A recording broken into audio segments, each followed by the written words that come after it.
This is April. And this is Tiffany. And you are now listening to the Tea of Life podcast.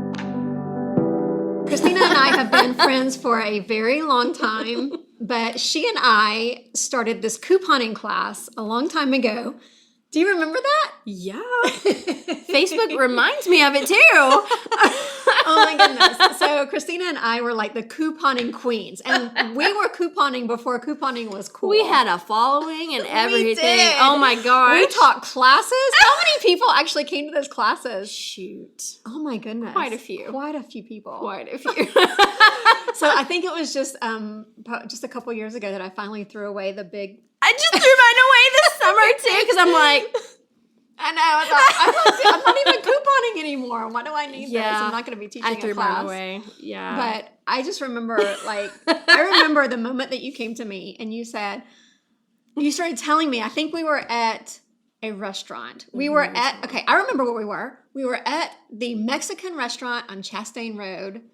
I don't know if it's there anymore. No, it's not. It's not. But it was the one that had like the really tall cool lights on the inside. But I remember sitting there. I completely forgot. And you telling me about couponing. And you were telling me about Los Reyes. Was it Los Reyes? I think so. I remember sitting there and looking at you across the table. I remember this so vividly. Why? I don't know. But you were looking at me and you were so passionately telling me about couponing. It was amazing. That you were like, do you buy peas from Publix? Or they're on sale, buy one, get one free. That means they're 50 cents. And then if you have a coupon and it's 25 cents off, and they double the coupon up to 50 cents, they're free. You'll get free peas. But then you started telling me like all the other things that we could get and do. And I remember like diving into this with you. And I just remember going to Publix one time and I think you were with me, and Probably. We racked up because they had like a big clearance area. We had coupons for a bunch of the stuff in the clearance area. I think I came out paying like $32 for almost $300 worth of stuff because of all these coupons. And so then we started teaching classes about it. Then it was after that couponing became cool. So we were actually before we were the on trend. we were before we were the trend. pioneers. We were the for trend. that. Yes. Yeah. And we weren't the extreme couponers. No. Now we were extreme with some things, moderately, but it was for a good thing. We weren't doing the craziness and the buying and. We don't have a little house in our backyard. We weren't selling it on yard sale sites either. No. Sorry. But no.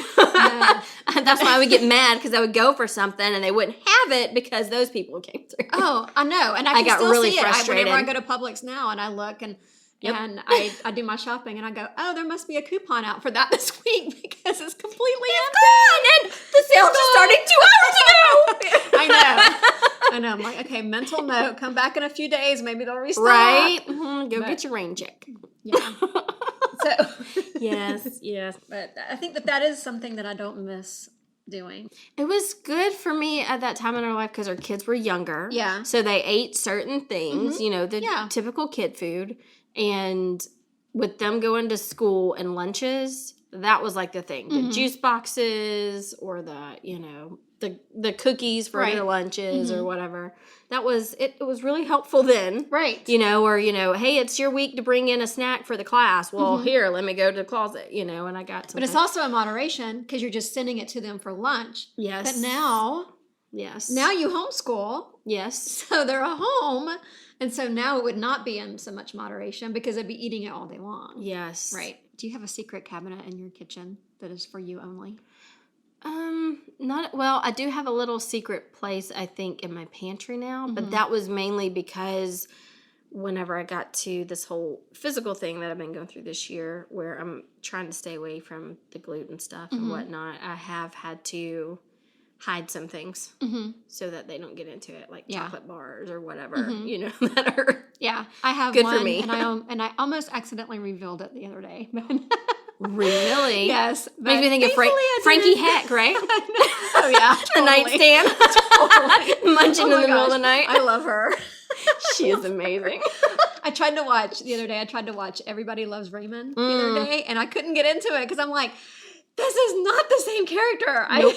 She was totally not the same character. No. So I thought, Frankie Heck. Yeah, no. All the way. I'm the middle. Totally. Middle girl. Totally. I'm really sad that it's...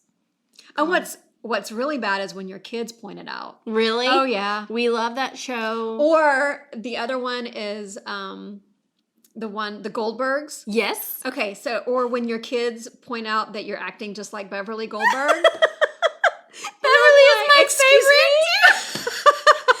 There might be one particular reason why every episode that I wait for. I'm not saying what that is, but that's the best part for me. Okay, now I'm curious. Well, it's not just her. Sometimes the dad will do it. Sometimes Pops will do it. But, they always have to blur out her face. Yeah. Yeah, that's probably or one. beep out their words. That was me totally today in the yard when I was getting stung by the yellow jackets. I was yelling. I was saying words that probably, I'm sure, and I look around and of course I see our neighbor who keeps their grandkids who are like little toddlers and they usually play outside. I look and Are they there? Their garage door is open. I turn around and their garage door is closing. And I'm like, okay, either that's a coincidence or they just heard me say these words that I probably should I've done not that have a few blurted times, especially this week when there's been a wasp that has like tried to attack me. Yeah. The shadow looks bigger than it really is, and I blurt some stuff out. Oh, yeah. I'm pretty sure there was a guy that walked by, and I swear he turned around, looked back, and laughed in my craziness. Because I even have the electrocuting tennis racket thing. Remember that? We got another one. Okay. And so I'm out there, and something flies by me. I've got to like swing it. Does it work? It works. Could I use it on the yellow jackets? Yeah. If you're fast enough. If I'm fast enough. Yeah, typically I wait till they land on something and then I trap it and then light him up. All right, so one of the main reasons that I wanted to bring you here today was to talk about your journey for the past 4 years. Mm-hmm. Okay, right. So it's been actually over 4 years ago now since you were diagnosed with a brain aneurysm. Correct. So I want to walk through that and I want to talk about that and how you have learned to live with that. Okay. You have since had surgery and obviously you have come through on that. Mm-hmm. So we're going to talk about that. But I want to talk about like some time leading up to that. Like what was going on with you leading up to that before you were diagnosed? And then we'll talk about how you found out that was what was going on. Let's see. Well, first I would like to say thank you for asking me to share the story. Because a lot of people, they know bits and pieces, but a lot of people don't really know a lot of the story. But I would say that everything started the beginning of 2014. But before my medical stuff started, I'd just like to bring up the word purpose. Okay. Because my husband and I have this thing that we do every year typically where at the end of a year and into a new year, we'll come up with a word, just on our own. And that's kind of like our word for the year. Mm-hmm. And it was very interesting because that year going into 2014, the word that I heard that I was supposed to focus on for the year was purpose. And it was one of those things where it's, I think a lot of us probably go through that in our lives where you start to wonder, my purpose. What is my purpose? What am I here for? What am I supposed to do? What am I supposed to be when I grow up? I still don't know. So I had a purpose. I mean, that purpose, that's all I can say really is that was just my word. And it was amazing how through my journey medically that kept popping up. And it's not by mistake either. It's totally for sure interwoven in there on purpose. So basically my medical journey started, I would say January 26th, 2014. We got up like any other day. It was a Saturday. We were very heavily involved in Scouts at the time. So my family and I, we got up and got ready to attend our son's Pinewood Derby race that morning. And I woke up that morning and I just had a really, really bad headache. And I've suffered my entire life with migraines as long as I can remember. I've been diagnosed with migraines. It runs in my family. But that day, that headache was a little different than your typical migraine. No matter how much caffeine I had, no matter how much Tylenol I took, I couldn't take the edge off. It was a migraine and tension headache all rolled into one. I was having the light, sound sensitivity, everything affected me, and being around a bunch of screaming boys racing cars was not helpful. Right. Yeah. So that was really, really difficult. And, the throbbing pain I had, it was on one side of my head, which was kind of unusual, especially to have two types of headaches at the same time. Typically I would have one or the other, not both. And no matter what I did, I just couldn't shake it. I couldn't get the edge off. And by that evening, I started cooking dinner. And I remember kind of starting to freak out because I noticed a little bit during the day that I was having a little bit of tingling and numbness in the left side of my face. But by the time, I tried to brush it aside. But by the time I was cooking dinner, it progressed where it was a lot more noticeable, and I could actually feel the numbness and the tingling going down the left side of my body. Oh, wow. So in my left arm especially. So of course, me being the anxious overdrive person that I am, it freaked me out even more. And so eventually, after my husband talked to my sister, who at the time was an ER nurse, she convinced him, take her to the emergency room and just have them rule out whatever they can, just to make her feel better. They were pretty sure, it's just having anxiety, whatever, no big deal. So they took me to the emergency room, and I remember all the doctors focused on was my heart. So they did an EKG, which came back clean. And they focused on blood work because they did what's called a D-dimer test, which is where they test for blood clots. So as far as they were focusing on the numbness, basically, and trying to make sure my heart was good.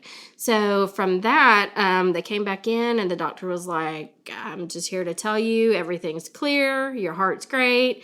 I don't see anything. I believe you just have a migraine with aura, which I'd never heard the aura part before ever. Okay. So that was new to me. What is that? It's just basically where the numbness, know, or, you can have vision changes, and you can have different things with it that kind of manifest because of that. Like later down the road, I ended up experiencing a lot more migraines with aura, where I would see like kaleidoscope vision and stuff like that at night, and I would see lights or flashes of lights and things. So it kind of all goes in with that. Something I'd never heard of before. But so did they seem like they just weren't that concerned, and they just kind of was like, okay, this is what it is, just go on home. Yeah, they basically I was hearing migraine with aura, and all my husband was hearing was anxiety panic attack. So basically I freaked out, and they're trying to say that it was all in my head, and well, they just kind of brushed it off, so take 2 of these and go home. I honestly think that I refused medication because all they wanted to do was give me pain stuff. And I'm pretty sure I refused. And they looked at me like I was crazy, because most people that go there and expect something, and I didn't want anything to do with it. And so ended up going home. They sent me home. They said, follow up with primary or even neurology. And that's all, you're alive right now, go home. So that's all they wanted to do. So, but in that happening at that visit, I'm very, very thankful that all they did was those 2 tests and nothing else. Because moving forward from going there to the emergency room, a few weeks passed by, and I noticed some other changes and some things going on. And that was the year that we had Snowmageddon. Yeah. So we had the weather shift, which really, really affected me. So I had a lot of trouble with that. The first like snow part wasn't that bad, but the second half that we got, whenever we had the ice storm, like the week after or something, that was killer. Yeah. That, I didn't know what was wrong with me. My head hurt so bad. And again, your typical headache, it wasn't what I normally had. Things were different, and that was probably what was scaring me the most, was how different it was. So this is weeks later after this is after what you had actually had. So you're living with this for a few weeks, still not knowing what's going on. Yes, because I just didn't want to go to another doctor to look at me and tell me you're having an anxiety attack or whatever, because at that point in time, I was already on anxiety medication. Right. So now what? But whenever all the weather stuff came up, and that typical time of year, everybody gets sick anyway. So I ended up getting sick over those couple weeks and ended up having like a really bad sinus infection that forced me to go back to the doctor. So when I went back to the doctor for that, and I talked to my doctor, and, oh yeah, by the way, just so you know, I had to go to the emergency room, and this is what they said. And in talking to my doctor, she looked at me and she was like, do you want me to refer you to neurology? And I just kind of looked at her, and as much as I didn't want to, I was like, might as well go and get the ball rolling. Let's just do it. Refer me over, and let's just start it, because I know what it's going to be. It's going to be start this whole process and end with nothing. So I was like, go for it. So she referred me over to a neurologist, a local one. And in the process of me waiting, getting an appointment set up with them, I had to wait a couple weeks again. Around that time was my birthday, which would have been my 36th birthday, I think it was. I remember having so many different emotions at that point, and I don't know where they came from. I went from, just anxiety, overdrive, panic attacks like crazy. I was emotional. I hit a very, very huge stage of depression that just came out of nowhere, and I couldn't explain it. I didn't know why. And the worst part was, I had all these feelings and would want to talk about them, but I really couldn't, because anytime I would bring it up with my husband, his answer was, you just need to go to the gym and work out. You just need to work out for 6 months and you'll be fine, because at that point in time, he was doing a lot of working out. I wasn't in horrible shape, but I wasn't in, peak physical condition either. And he was on this fitness. Yeah, I think he was kick on, because he was doing runner. He was doing the Tough Mudders and stuff like that. So he was definitely really into getting up and exercise and stuff like that. So he's telling me, you just need to. Don't you love that that's the answer for your depression? Right. Yeah, just get up and do something. Which made me just get up and go somewhere. Which made me really, really upset. Yeah. That definitely didn't help, and it, and I didn't understand why I was feeling that way. Like. I could not get out of my own head for whatever reason. It was really, really difficult. And I remember there was one day in between the time that I went to my primary doctor while I was waiting on going to see the neurologist. I remember being at home alone. It was a weekday. I remember the kids were at school. Bill was at work. And I remember sitting in my kitchen over like on the dining room side. I had these shelves, and I was sitting on the floor, like cleaning them, dusting them, arranging cookbooks. I don't remember what I was doing, but I know I was right there in front of the shelves on the floor, and just out of nowhere, I heard these words, Kristina, your purpose is to die. And I lost it. I freaked out majorly. I didn't know what to do with that. I was a basket case. And so basically by the time, Bill comes home, I'm like crying my eyes out and freaking out. And you tell him, I hope you find somebody great. Or, I didn't know. And he's like, get it together, woman. Like, what is your problem? And so I say that because I was convinced I was going to die. And I didn't know why. And so moving forward from there, I eventually, got in to see the neurologist. I went and saw her probably very end of February, very beginning of March. And I got really frustrated there too, because the more I tried to talk to her about my current symptoms and what was going on with my headaches, my current headaches, this particular neurologist wanted to focus, I felt, more on my headache history. She wanted to go back to, when I was a teenager, when you were first diagnosed. I'm like, that's 20, 25 years ago.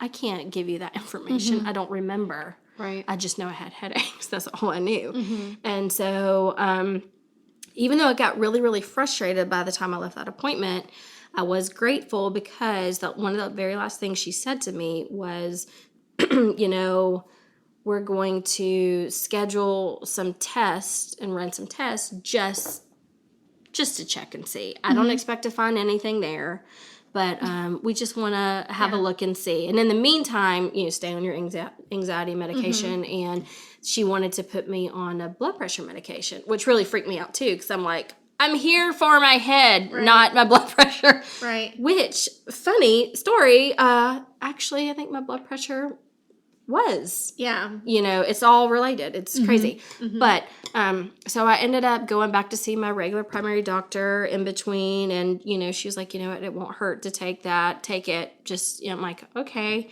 So I trusted her, and I'm going through all this stuff. And then they schedule my first appointment. I go in to have this done, the MRI and the MRA with and without contrast. And if you know me, you know I don't like needles. I mean, needles don't bother me. It's just the fact that my veins don't like to cooperate with the needles. Right. So I went in to have this test done, and everything was going great until we got to the very, very last part, which was where they have to give you the contrast, you know, and the last thing the nurse said to me was, okay, I'm going to go in there. We're going to do this very last one. Make sure whatever you do, you don't move. You know, even if it hurts, don't move. Just stay right there. Oh, my word. You know, because if anything goes wrong, we just have to start all over. And I'm like, okay. So I'm staying really, really still. About the time she walks out, I had this like stabbing pain in my arm, and I couldn't figure out like, it doesn't seem normal. But I just need to get through it. So I laid still, and I laid there, and I laid there. And next thing I knew, the lady walked into the room, and she looks down at my arm, and she goes, we got to get you out of here. What happened? And I freaked out because my vein broke. So the contrast had actually leaked into my arm. Oh my gosh. And they had never had that happen before. So that was a new experience. You know, I had to deal with that and deal with the swelling in my arm. It was like, oh, go home, and if you're still not doing better in a couple hours, go to the emergency room. Like, that's all they could tell me. They really didn't know. Thankfully, you know, it was the dye that they do with the MRI. It's different than the one that they do for the CT scan, which is very toxic. This one, not so much. Okay. So I was fine. But I still had to deal with the swollen arm, and I had to go back and have the test done all over again. I remember that. Wasn't there like a lot of the color? Up in the it was all swollen up high and stuff. Yeah. So already things started out not so great, you know. So I had to go back, went back, had it done another time. They got that. Everything went okay with the second round, but whenever the results came in, I got the call, and they did say, you know, hey, just want to let you know, we did see something on your scan. We're pretty sure it's an aneurysm. We don't know 100%, so we want to go ahead and schedule to have you come in for a CT scan so we can get better pictures and be 100% sure. So where were you when you got that phone call? I was outside in my driveway. Okay. It was around the time I would have picked up the kids from the school bus. So I'd either just picked them up or I was just about to. I can't remember because it's all such a blur, but I remember being outside. I might have already picked them up because they might have been in the house whenever I got the call, and I just went outside. But that was probably one of the most terrifying calls ever because I didn't know what that meant. You know, all I knew was the word aneurysm to me meant ticking time bomb simply because I have a grandfather who he battled skin cancer, and one of the last times he ended up in the hospital having trouble from chemotherapy, he ended up dying in the hospital from an aortic aneurysm that burst that they didn't even know he had. So when I hear that, I associate, of course, like really bad things. So and so one of the first questions I asked the lady on the phone was, well, what are y'all going to do about it? What does this mean? And she said, well, it's pretty small. It's only like 6.4 millimeters. So we consider that small. So they'll probably just have you come in once a year and rescan you and just, you know, check up on you, you know. Okay. And which to me was like wait, what? However, you're dealing with all these symptoms that are apparently from the aneurysm, but Which, it's small, but you're so not, don't worry about it. But you're not supposed to have Right. symptoms with aneurysms anyway, is what they tell you, which I don't believe. Again, everybody's different. Okay. Some people have them, some people don't. I think I was very blessed to have symptoms because otherwise I wouldn't be here today. Right. Because it's one of those things where, and I think that's where it goes back to that whole, like, your purpose is to die, because my body told me something was wrong, but I didn't know. Okay. So I really feel, you know your body better than anybody else. Did you ever find out what that meant? Your purpose is I to did. die. Okay. I did. We'll get there. Moving forward, we will totally get there. Okay. So, moving forward from that, at the same time, I have an aunt down in South Georgia who they had discovered an aneurysm on her just by chance. They were doing a test for something else and it showed up. And so it was just kind of cool though how she was going through that, as scary as it was. But a lot of the groundwork was laid for me because where she was being seen, because I ended up calling my husband first, obviously told him, and then immediately I called my father to let my parents know. And in talking to him, he knew exactly what name, you need to go here, you need to see this doctor, that sort of thing. And it was kind of crazy because by the time Bill got home, he got home from work and he came rushing in going, okay, I've done some research. You need to go here. You need to see this doctor. And it all lined up with what my dad was telling me too. So it was really cool. It was like the number one man. So we ended up, immediately I called that number. I tried to schedule an appointment. At that point in time, they couldn't see me until May. Okay, which was not. What month is it now? It is the very beginning of March, first week or so of March. And so I'm like, well, that's not going to work. Right. So thankfully, I'd asked them, okay, what do I do in the meantime? They're like, well, if you're seeing another doctor, because at that time the doctor had wanted me to get the CT scan. So they're like, just go ahead and do whatever this other doctor wants you to do. That way, when you come here, we don't have to go back and do all that. We don't have to backtrack. So I was like, okay. And it was really crazy because probably within the next 24 to 48 hours, we went from not being able to be seen until sometime later in May to being able to be seen a couple weeks in March. So we were able to be seen before the end of March, which was really awesome. Yeah. So with all that, I ended up going, while I was waiting to go see my neurologist or the neurosurgeon at Emory, I ended up going and having the CT scan done. And thankfully they were great with me, because of what had happened before. I went back to the same place, the same imaging place, and they were able to go in there and they were to do everything. They treated me so great to make sure it didn't happen again. Yeah. And I felt so good about it and it went really well. And so whenever I got the results from that scan, it came back and said, yes, definitely, this is what you have. Now we need to figure out whatever. And I'm like, well, I already got that figured out. I'm going to Emory. Bye. Yeah. I was done. So, transferred everything over, went into Emory and met the neurosurgeon.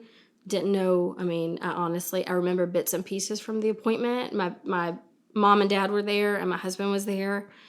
And it was all kind of a blur to me because it just still didn't seem real. It was really hard processing a lot. So we had them with me to help ask the questions. So was it the same size as what the nurse had told you? Yes. Okay, so same size, but that typically is deemed to be in the medium size range. It's on the bigger scale. So it was not small. So when the nurse just kind of blew it off on that phone call when you're standing in your driveway, and now you're finding yourself at Emory where they're kind of, panicking around trying to figure out what to do with you. Right. They're trying to figure out, okay, well, yeah, you need to have this taken care of. Now you have to make the decision. Do you want to do an endovascular procedure and have us fix it that way with coils?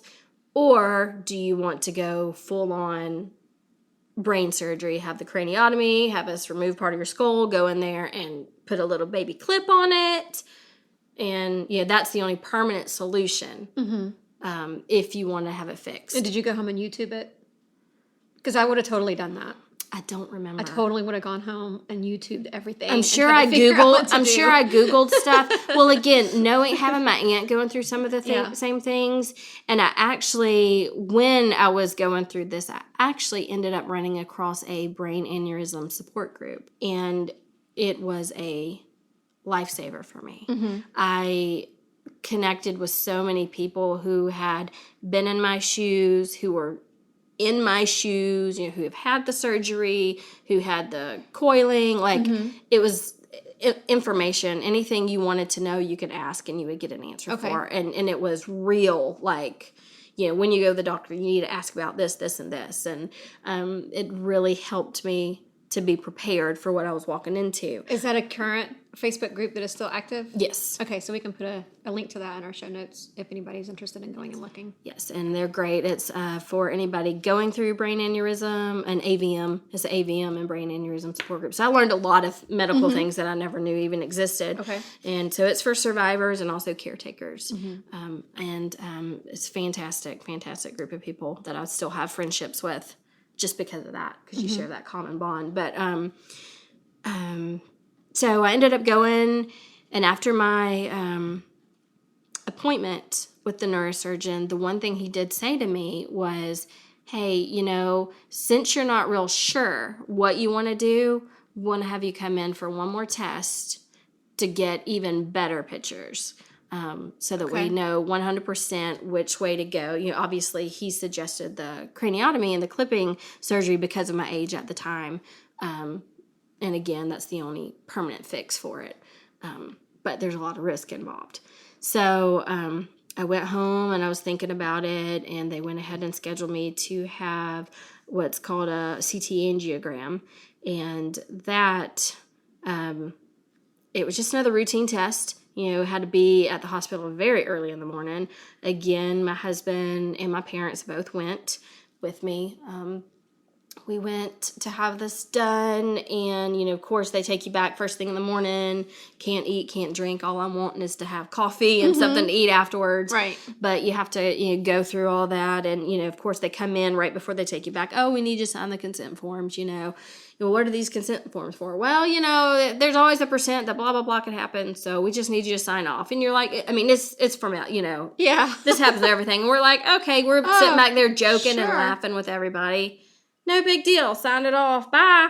And then next thing you know, they roll me back to do the procedure. That is one of the weirdest things ever to go through because you are awake for it. Okay. And that's where they take the scope and they go into your femoral artery.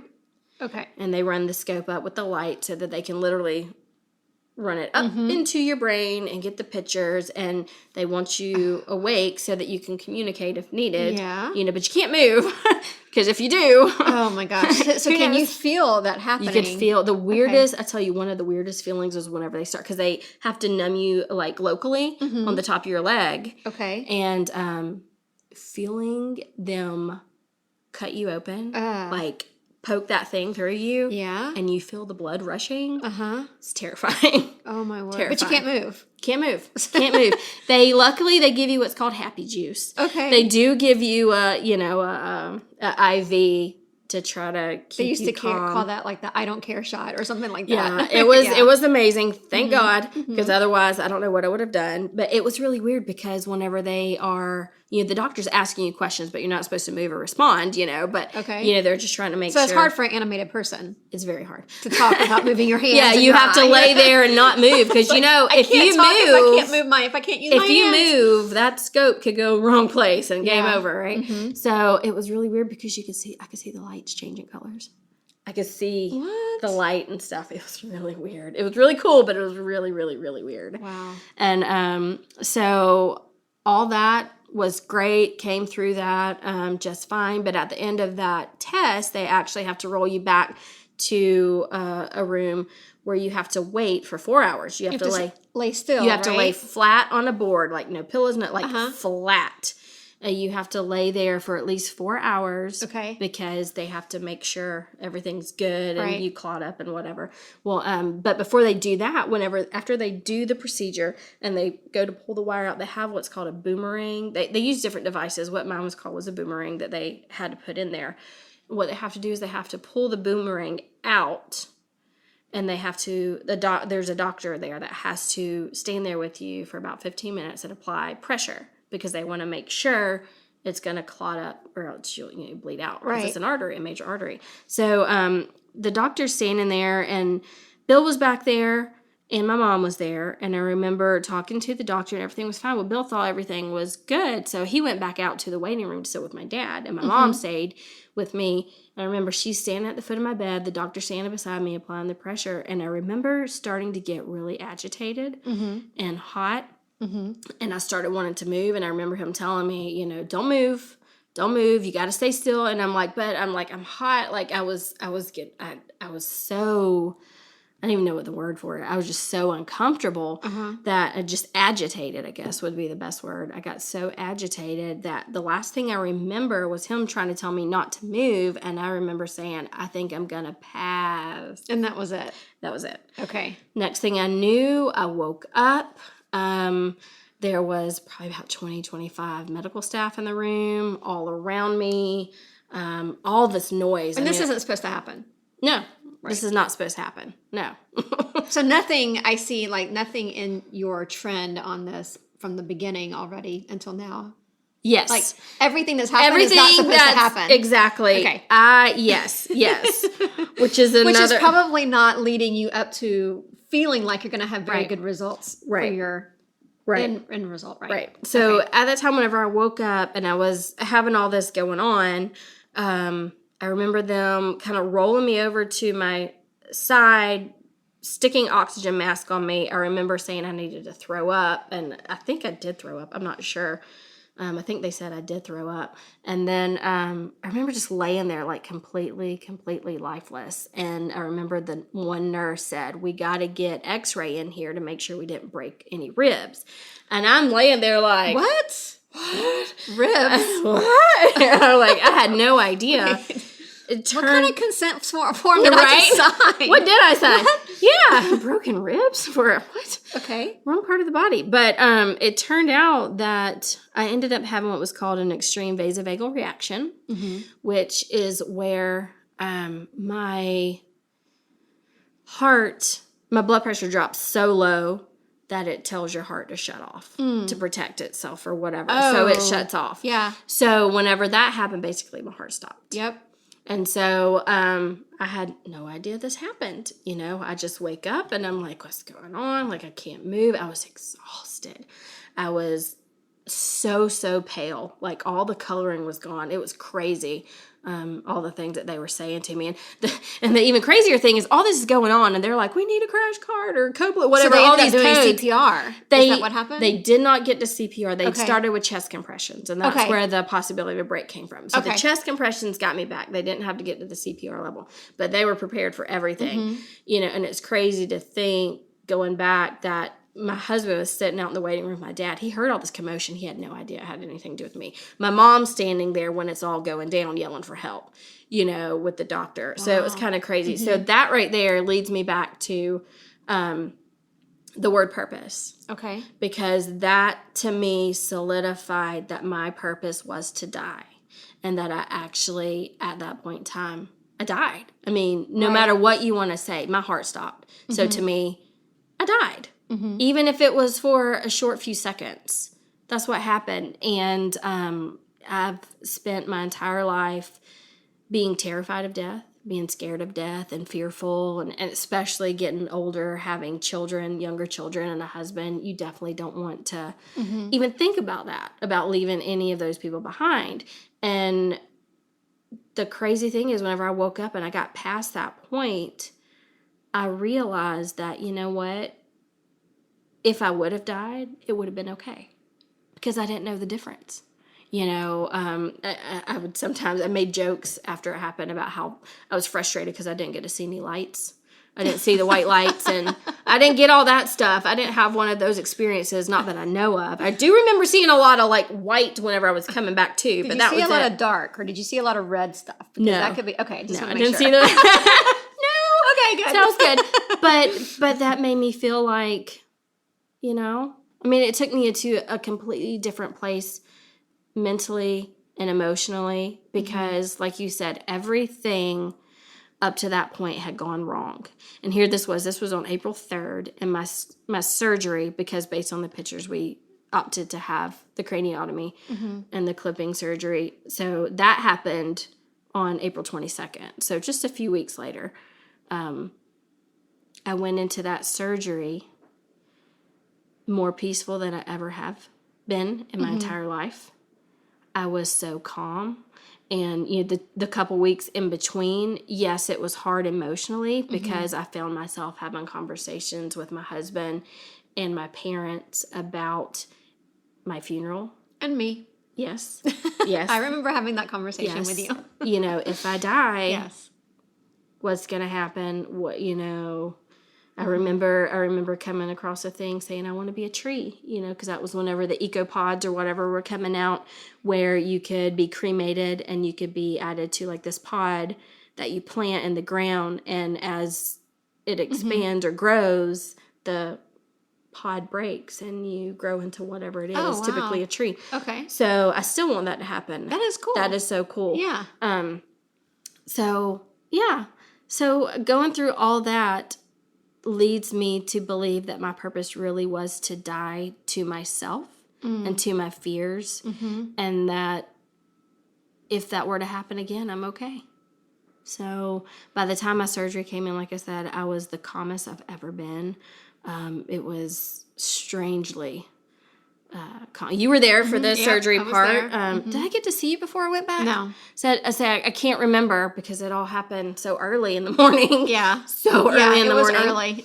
And and so far away. yeah, it was so far away. I mean, not too terribly far, but far enough in Atlanta traffic, right? For sure. So yeah, I had that done, and other than a few, you know, memory lapses or jumbled words and getting my, you know, thoughts straight from time to time, and sometimes stamina, you know, just getting exhausted real easily, I believe that I guess my husband said it best whenever he after I came out of surgery, basically he said I was a miracle. Because even the surgeon, after my surgery, whenever he went to tell Bill that it was done and complete and everything was good, he did tell Bill that he was very happy that I chose to make that decision, because had I not made it and had it done that soon, it wouldn't have lasted. He said that the aneurysm had became very thin-walled, and it was just a matter of time for it to rupture. And there's a lot of people that go through that surgery who end up coming out with major deficits, you know, depending on where it's located or the size of it. If it ruptures, it could affect so many things. So I had no problem really with my speech or my movement, right. You know, other than the tiredness and the just sometimes I can't get my thoughts out. Forgetting your words. Yeah, my whole thing is I always said after I had my surgery, I made a joke about feeling like I was a walking Mad Lib, because you never knew what part of speech you were going to get where with me. and you know, I've just embraced it. My family's just embraced it. It is what it is. But yeah, I'm very thankful and I'm very blessed to be where I am now, considering all that I went through. And just so you know, which I'm sure you probably already know, but anybody else, the location of my aneurysm was located behind my left eye. And it was on the ophthalmic artery. See, there goes one of those slip-ups. Yep. Artery and the carotid artery. So it was right at that segment. So he was able to go in there. He was able to clip it, and he was actually able to pop it like a balloon and release all the blood. Oh, wow. So there is no more aneurysm. Okay. I literally just have this titanium clip or whatever in there, and I have... You know, they piece me back together, and I have screws and stuff like that. So what happens when you go through the airport? Nothing. I was worried about that whenever I went to New York and we were going to the Statue of Liberty. I'm like, oh my God, I'm going to get arrested because I'm going to set something off. No, I didn't. So it's been fine, but I don't have to carry a card or anything like that, luckily. So it's been 4 years. It's been 4 years. So you're completely healed. Everything's back together. Does your skull actually grow back together, or is it still... You know, I don't know if it fuses back together or not. Yeah, I have plates. Yeah. So where they cut out, there are definitely plates there with screws in it. It's really weird because whenever I read the surgery report, it took me a while to be able to read it. Okay. Because it just, whenever I read it, Can you feel it when you touch? Can you feel anything? You can definitely feel in my face, like above my eye. You can feel the screws. That's where some of them are. Yeah, back here I haven't really felt it, but I will say the scar, I have a really bad habit of constantly touching my head and feeling where the scar is, because I have little dips and divots in my head that follow the scar line. So, where it's all weird and it just feels like craters in my head. So I'm constantly But touching. they were able to do such a great job because and you can't see it with because your hair no. The only time you could tell is whenever I have my hair down because there is a definite line in my bangs, depending on how I have it. Yeah. If I have it pulled back like this, you can't tell anything. People look at me and have no clue what even happened. Like most people don't even know. Nope. Now, do you have to go back and get scanned again every so often? Or whenever I had my checkup, my post-op checkup, the neurosurgeon looked at me and said, I'll see you in 5 to 7 years. Okay. So next year will be 5 years. Now, I will say that I have had some form of a head scan every single year, and that's for other reasons because even though I've been okay, I have had issues with my hearing. I have the tinnitus or tinnitus, however you want to pronounce it. I still have the heartbeat in my ear. That was a really big thing before we knew what was going on. I was having a lot of the heartbeat in my ear. I could see my heartbeat in my left eye. I could still do that, which is probably blood pressure related, which goes back to that blood pressure medication that the neurologist wanted to put me on. It was a really good thing. So I'm still on blood pressure medication today, a very small dose, but it helps for sure. But yeah, I've just had different little things. It's a new normal. Every day's different. You never know. But compared to where I was, I've come so far because every little pain, every little nerve that grew back together was terrifying because you never knew. And you feel that too. You feel everything. And so I've learned to deal with it a lot better. I'm not as freaked out because even after the surgery, you're always terrified. Is there another one? Will I have another one? What are the chances of that? Of another one happening? There is a chance. What it is, I don't know because it's different for everybody. There's some people that when they find them, they have more than one. Fortunately, I only had one. Like the guy that I just talked to a couple days ago at the car wash. He had two, and they didn't even know he had either one. Right, and they say about 1 in 50 people have one and don't even know it. Most people who have them don't know it until they have a rupture or something like that. So, again, mine was all a blessing that we were able to find it. Because, again, you're not supposed to have symptoms. And they will look at you like you're crazy when you say you're having symptoms. And so if you don't have symptoms, then how are you supposed to find it before it ruptures? Like, do you just say, hey, just go do a random scan you can on have me? a like, scan, how does that? And that's a hard thing. Because you want to find it, well, but and then if you... It's a really hard thing because it's like, do you want to know it's there or not? You know what I mean? Well, yeah. You do. I do. But it consumes you when you do. Like, again, I had certain things that said, yes, you have something going on. And it turned out to did your aunt have things? Or they just happened to find it? No, they just happened to find it. She had something like come up on her cheek of her face. And they were like, let's just go look at it. And they found one, and hers was like close to 12 millimeters. Hers was like double the size of mine. And she's okay. Yep. Hers had been there for so long that she had bone corrosion because hers was like in her sinus cavity or something, like behind her nose. It was in her face. Yeah. Had no idea. So I don't know how long mine had been there. So do you think that this is hereditary? There is a lot of, people say it's not, but there has been a lot of studies done and shown, and a lot of people who have had them who do have that run in their family. They'll have people scanned and see. So that was another really hard thing for me as a mother. Yeah. Anytime my kids get a headache, because they're they normally have headaches. So it's like, what? And do I have them scanned? Do I make them go through that? Do you think you will? For nothing or not? I don't know. Yeah. I really probably won't be able to make that call until it comes time. Yeah, I don't know. I've wanted to in the past. Do I really want to subject them to that? Right. I don't know. Yeah. So I'm excited because now I guess I'm back to normal. I'm able to do things. That's an awesome story. So in the midst of all that trial that came to triumph, how did you choose to love your life? Before the surgery? Because you didn't give up. Yeah. You were fighting through. I mean, obviously you have your kids, you have your husband that you're living for, but you chose life. Even though you were told you were born to die, you chose life. Right. So what is it that drew you toward choosing that life? My perspective completely changed. I had wonderful family and friends who are around me for the whole thing. My kids. You're welcome. Yes, thank you, Tiffany. Yes, you were there. You were totally there. Yeah, I had a great support system around me.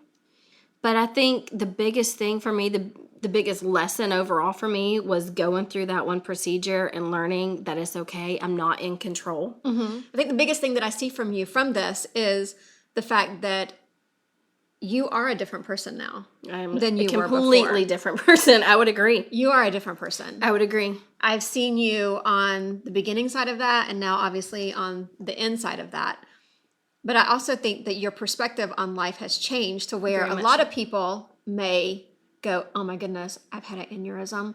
I need to be cautious. I need to be, I need to kind of play it low and maybe even use that as an excuse to say, oh, I can't do this or I can't do that or whatever. And I've been there. I've done that too. But you are at a point now to where you're choosing life right, and not allowing that to get you down to say, you know what, been there, done that. I, had the aneurysm, got the T-shirt, right, literally. and now I need a new one. I wore that one out. Yeah. And now I'm choosing to love the life that I live, right, the one that I have now. I think I've learned I'm not as, I'm probably still uptight, but I'm not as anxious as I was. I've definitely learned to let a lot of things go and not rattle me as much. I've also learned that I don't have the patience or time for bull crud. Mm-hmm. Like there are just some things that's cut and dry, and I've learned that things aren't in my control. I can't, I've just learned to live with it. Now, I know you've done this. Now, I could not go skydiving. Oh. That's not on my list of things to do. I still live with caution for certain things. Well, I blacked out at skydiving too. Did you? Yes. You should have known better after the roller coaster. I know, right? No, this was before the roller coaster, actually. Really? Yeah. Oh my gosh. Yeah. Because I remember when you did that. I did. Mm-hmm. Oh my gosh. Yeah. So I've just learned. I don't know. Maybe it's because I'm older and I'm in a different place in my life now. My kids are older, and we came through a lot as a family. Let me go to Bill for a second, because Bill coming through that, and seeing what all he had to see and deal with, he always tells me, you were the one in the surgery while I was out in the waiting room, or you were the one in the hospital bed with the good medication, whereas I had to sleep in the uncomfortable chair, right? And get woke up every hour by a nurse. But I think it changed a lot of perspectives for him too, because that's what led him to write. And going through that, we went through that journey together. But then whenever he started writing, we've kind of gone through another journey together. So I think both of us are at completely different places than we were 4 years ago. But we're together in that same place. You know what I mean? Like, I don't know. I think going through it has definitely made our marriage stronger in a lot of ways, because I think we don't take as much for granted, whenever you're faced with the possibility of not having your spouse anymore. I don't know, it changes a lot of things. And I think that I would say I'm not really an open book. People who, I don't let a lot of people into who I really am. I'm very guarded with who knows what and whatever. People who see the real me, if you will.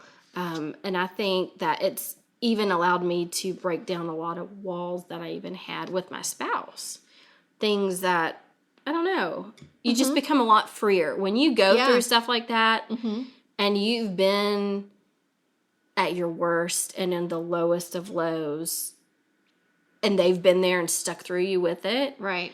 It changes your perspective on everything. Because there are so many people, and that was really a hard thing coming through this and seeing, like on the support group, seeing people who are going through this who don't have a great support system or a care system, or, whether it's the husband and wife going through it, their spouse, they can't handle it, because whenever these people go through their treatment, they are changed. People don't realize that when we go through this, we become different people. Things change. Things that mattered to us before don't matter. Things that didn't matter do matter.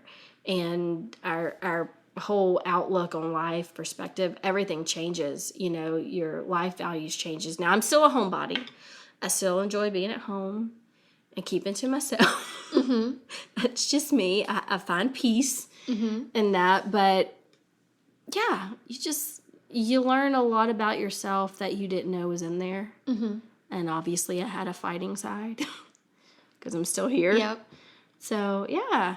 Yeah, I think that's exactly the answer that I was looking for. Okay. Cool. So where do you go from here? So you're starting your business. Yes. Okay. So I finally decided after 4 years that's something that's always been in the back of my head. I think I'm going to go for it. Mm-hmm. I love repurposing furniture, whether it's my own furniture, good heaven help me, going into Goodwill or shoot, I've even driven out to your neighborhood and be like, hey, Tiffany, see them shelves? Go get it for me. Oh, yes. And I have gotten those shelves for you. And you have gotten those shelves for me, and they were great. Make it work, but I love a good piece of furniture. I love to rescue. Before I was rescuing coupons on the side of the road, the people who wouldn't pick up their papers. Now I'm rescuing their furniture.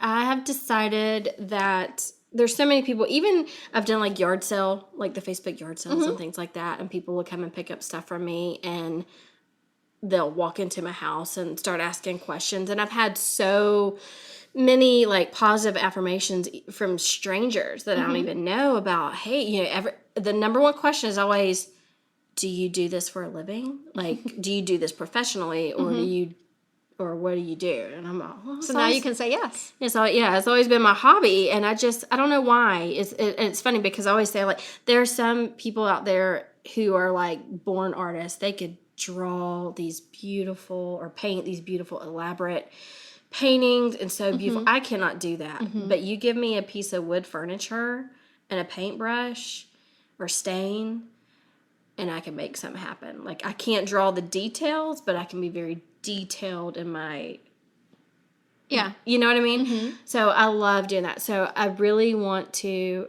at first I had thought about just doing furniture that I find and, thrift rescue, whatever, and fix up or whatever, and then resell. But I think I want to focus more, like I will still do that, I think. But I really want to focus on finding people who have pieces of furniture in their house. There are so many people who they have stuff in their basement, that it doesn't work with their current decor. Maybe it's a family heirloom, like take my china cabinet, for instance. My china cabinet was my grandmother's, and I always eyeballed that piece, and the day that I was told I could finally have it was like amazing. And so whenever we got it, and I knew I could rescue it from this practically abandoned house, that nobody lives in anymore, it's just sitting there, and knowing that I could take that piece that was, smoke-ridden, tar-stained, you name it. I thought I was going to restain it, but I couldn't even do that because the tar was so bad on it. But being able to take it from what it was in its state and turn it into something beautiful that now every time I walk in my front door, I see my grandmother's china cabinet. Every time my mother comes to my house, I don't know if she notices it like I do or not, but that's her mother's china cabinet, and it's there, and it's beautiful, and it has a new purpose. Right. It's not sitting abandoned somewhere, not being used, collecting dust and spiders and whatever. So I want to be able to have people who have furniture pieces around their house that they just don't know what to do with, that they just absolutely love, and it's sentimental to them for whatever reason, but they don't know what to do with it. Like, if they would entrust me to be able to do that for them, to make it something beautiful that they can display in their home and quit hiding it in the basement, That's what I want to do. So that's why I decided to go with the name Repurposed Full. Because I really wanted to break down and basically the meaning of repurposed full, and I did that for a reason, but it's giving new life to old things is kind of what my motto is. So I want to be able to help people give new life to things that they don't use anymore. Cool. All right. Well, thank you, Kristina, for being here. This has been amazing. And of course, I knew a lot of your story, but there was a lot of your story that I didn't know. So I was excited to hear that and to share it with our audience. And I hope that this can meet somebody where they are. Maybe there's somebody who's going through some of the similar things that you're going through with an aneurysm themselves, or with an aneurysm for a loved one, or anything else that could be life-threatening. So hopefully this can give life to them and allow them to be able to see purpose in their life and be able to move forward from that. So thank you for being here today. I really appreciate it. If you like Tea of Life podcast and you've got 2 friends who want to create the life that they love to live, tell them about us. Find us on your favorite social media platform like Facebook or Instagram. Also, right now before you forget, go to Apple Podcasts or Google Podcasts and search for Tea of Life podcast. Hit the subscribe button and never miss an episode. Thank you for listening to Tea of Life podcast. We'll see you next Monday.